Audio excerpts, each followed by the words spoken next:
Қазір сіздерге RoboForex'ке қалай тіркелу керек, ол жерде қалай шот ашу керек, соны көрсететін боламын.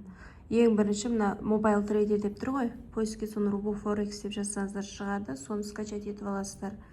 Ол приложение ретінде Mobile Trader деп көрініп тұрады. Міне RoboForex'ті ашамыз.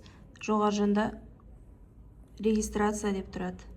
Регистрацияға басып, почтамызды жазамыз, атымызды, фамилиямызды, нөмірімізді, мына жерге код привлекшего партнера деген жерге біз жазамыз SOWAL.